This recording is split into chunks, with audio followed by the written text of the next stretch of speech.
2024 미국 대선 어떻게 진행이 될지, 그 안에서 우리는 어떻게 대비할 수 있을지 오늘 자세한 이야기 나눠보도록 하겠습니다. 정말 초박빙을 보였던 지지율이었던 만큼 어떠한 결과가 나올지 이목이 집중되고 있는데요. 미국 대선은 아무래도 우리나라와는 다르게 투표마저도 만 하루 이상 진행이 됩니다. 그렇기 때문에 일정이 어떻게 진행이 될까 많은 분들이 궁금해하고 계실 텐데요. 네, 앵커님, 이 미대선은 언제까지 투표가 이어지나요? 네, 먼저 지금부터의 타임라인을 정리해드리도록 하겠습니다. 지금 미국은 동부 시간으로 오후 4시경을 지나가고 있는 상황입니다. 서부 맨 끝단 땅덩어리가 굉장히 넓기 때문에 이 서부에 위치한 알래스카와 하와이주까지 투표가 종료되기 위해서는 미국 동부 시간 기준으로 6일 새벽 1시가 되겠습니다. 우리나라 시간으로 봤을 때에는 오늘 오후 3시에 미국의 모든 투표가 종료된다고 보시면 되겠고요. 그리고 이 각 주별로 투표가 종료된 이후에 동부 지역을 중심으로 출구조사 결과가 먼저 공개될 예정입니다. 주요 경합주 가운데 하나죠. 이 조지아주의 투표가 마감되는 시간은 한국 시간으로 오전 9시가 되겠습니다. 이때부터 출구조사 결과가 하나씩 동부 지역부터 공개가 된다라고 생각하시면 되는데 9시면 아무래도 개장 시간대이다 보니까 이 출구조사 결과에 따라서 우리 증시 역시도 민감한 반응을 보일 가능성 고려를 해주셔야겠습니다. 자, 지금부터는 각 대선 후보별 주요 공약들을 리뷰해 볼 건데요. 먼저 해리스 후보의 공약 살펴주시죠.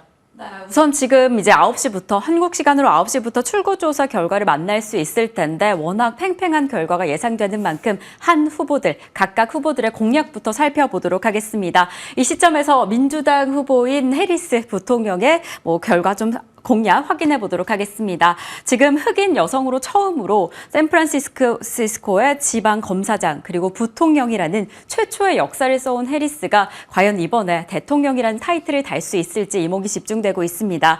지금 무엇보다 최초의 흑인 여성 대통령으로서 주장하고 있는 멘트는 We cannot go back. 그 트럼프 때로 돌아갈 수 없다라는 강력한 지지를 하고 있는데요. 이 트럼프 때 혼란을 잊어서는 안 된다라고 주장하고 있는 겁니다. 이 정치적인 폭력성을 이어가서는 안 되고 특히나 중산층이 행복하기 위한 나라를 만들겠다라는 강력한 기조를 만들고 있습니다. 그래서 지금 해리스 부통령이 주장하고 있는 공약들을 살펴보면 우선 법인세율을 21%에서 28%로 늘리겠다라고 하는 겁니다. 그러니까 대기업을 제재하고 중산층을 보호하기 위한 법인세를 올리겠다라고 하는 건데요. 이렇게 법인세를 올려 잡음으로써 사회복지 정책이 늘어날 가능성도 보여지고 있습니다. 그리고 단연 이 기후 위기에 강력하게 대응하겠다라는 기조를 계속해서 이어가고 있는데요. 2050년까지 탄소 중립을 달성하겠다. 그러기 위해서 친환경 에너지에 대한 투자를 확대하겠다라는 이야기를 전하고 있습니다. 자, 그리고 어떠한 섹터가 영향을 받을까? 섹터별로 좀 자세히 살펴보면요.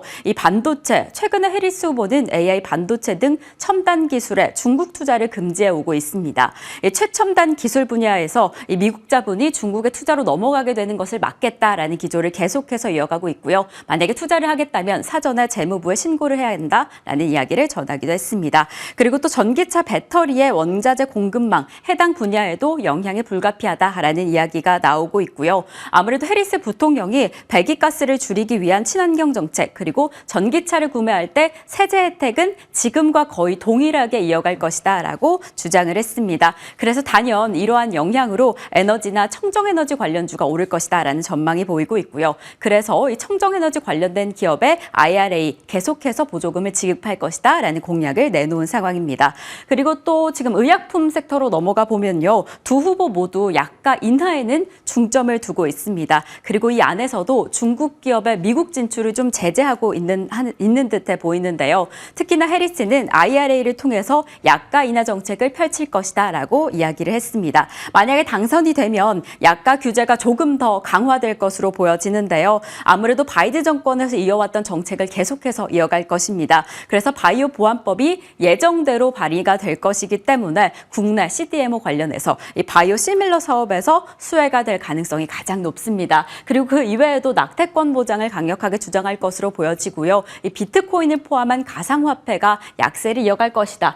지금 규제가 이어갈 것이다라고 보고 있습니다. 아무래도 큰 틀로 보면 이 바이든 정부의 기조를 이어갈 것으로 보여지니까요. 해당 측면에서 어떠한 공약이 이어지게 될지 좀 확인해 보시면 좋을 것 같습니다.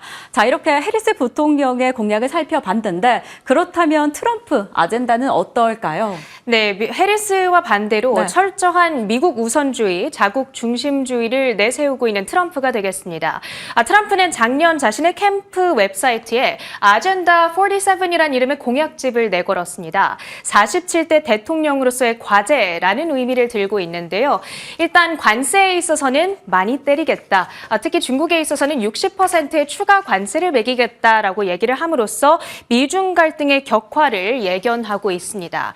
경제 측면에서 있어서는 이 미국 기업들을 살려주기 위해서 IRA라든지 ESG 등 기업들을 올가매는 규제들을 느슨하게 풀어주고 그리고 세금은 감면시켜주겠다. 기존의 21%에서 15%까지 인하시켜주겠다고 얘기를 하고 있습니다.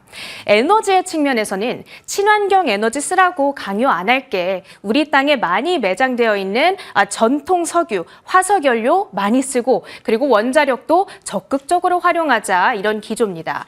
그리고 인프라와 국방 등에도 많은 지출을 드리겠다고 예견을 함으로써 우크라이나 재건 관련주 혹은 방산 관련주들이 이 트럼프의 수혜 테마로 분류되는 이유를 찾아볼 수가 있겠습니다. 아무래도 우리나라 투자자 입장에서는 우리 산업에 가지는 영향이 가장 중요할 수밖에 없는데요. 대표적으로는 반도체와 자동차, 배터리 등이 꼽히죠. 아무래도 타격이 어느 정도 예상되고 있습니다. 칩스법은 현행 수준을 유지하기 때문에 해리스에 비해서는 조금 불리할 수 있겠다. 그리고 수출을 많이 해야 되는 자동차, 관세를 많이 매기겠다고 했으니까 역시나 타격이 있고요. 배터리의 경우에는 2차 전지라든지 전기차 산업의 성장이 둔화될 것으로 예상되는 만큼 일정 부분의 부정적인 타격이 어느 정도 예상되고 있는 상황이 되겠습니다. 네, 이렇게 두 후보의 공약을 확인해 봤습니다. 확실히 정책에 대한 속도나 배려가 좀 달라 보이는데요. 이러한 정책이 우리 국내 산업에는 어떤 영향을 미칠지 저희는 계속 주목해 보시면 좋을 것 같습니다. 자, 그렇다면 변동성이나 불확실성 해소에 대한 기대감은 여전한데 언제쯤이면 투표, 갈피를 좀 잡을 수 있을까요? 네, 정말 지금 알기가 힘든 그러게요. 상황입니다. 이번에 사전투표에 참여한 사람의 숫자가 역대급입니다. 8천만 명에 달한다고 하고요. 일단은 투표가 종료돼야지 그때부터 개표를 할 수가 있는 건데 8천만 건이나 집계되고 있다 보니까 이거를 다 검표하는 데에만 시간이 상당히 오래 걸릴 가능성 염두에 두셔야겠습니다.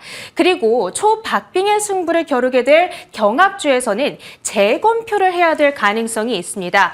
예를 들어서 미시간주에서는 표차가 0.5%포인트로 상당히 근접하게 갈리게 된다면 재검표 요청을 할 수 있다. 이런 케이스도 염두에 두셔야겠습니다.